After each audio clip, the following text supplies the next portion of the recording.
হযরত সুলাইমান আলাইহিসসালাম আল্লাহর হুকুমে পক্ষীকুলের আনুগত্য লাভ করেন। একদিন তিনি পক্ষীকুলকে ডেকে একত্রিত করেন ও তাদের ভালমন্দ খোঁজ খবর নেন। তখন দেখতে পেলেন যে হুদহুদ পাখিটা নেই। তিনি অনতিবিলম্বে তাকে ধরে আনার জন্য কড়া নির্দেশ জারি করলেন। সাথে তার অনুপস্থিতির উপযুক্ত কারণ দর্শানোর নোটিশ জারি করলেন। উক্ত ঘটনা কুরআনের ভাষায় নিম্নরূপ: সুলাইমান পক্ষীকুলের খোঁজ খবর নিল। অতঃপর বলল, কি হলো, হুদহুদকে দেখছি না যে, নাকি সে অনুপস্থিত? সে বলল, আমি অবশ্যই তাকে কঠোর শাস্তি দেব কিংবা জবহ করব অথবা সে উপস্থিত করবে উপযুক্ত কারণ। কিছুক্ষণ পরেই হুদহুদ এসে হাজির হয়ে বলল, হে বাদশাহ, আপনি যে বিষয়ে অবগত নন আমি তা অবগত হয়েছি। আমি আপনার নিকটে সাবা থেকে নিশ্চিত সংবাদ নিয়ে আগমন করেছি। এ পর্যন্ত বলেই সে তার নতুন আনিত সংবাদের রিপোর্ট পেশ করল।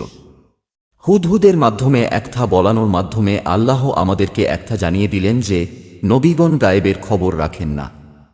তারা কেবল অতটুকুই জানেন যতটুকু আল্লাহ তাদেরকে অবহিত করেন।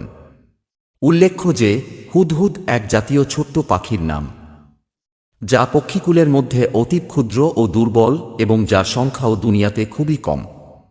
বর্ণিত আছে যে হযরত আব্দুল্লাহ ইবনে আব্বাস রাদিয়াল্লাহু একদানও মুসলিম ইহুদি পণ্ডিত আব্দুল্লাহ বিন সালাম রাদিয়াল্লাহু কে জিজ্ঞেস করেন, এতসব পাখি থাকতে বিশেষভাবে হুদহুদ পাখির খোঁজ নেওয়ার কারণ কি ছিল?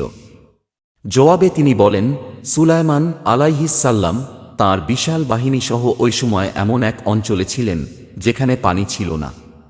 আল্লাহ তাআলা হুদহুদ পাখিকে এই বৈশিষ্ট্য দান করেছেন যে সে ভূগর্ভের বস্তুসমূহকে এবং ভূগর্ভে প্রবাহিত পানি উপর থেকে দেখতে পায়।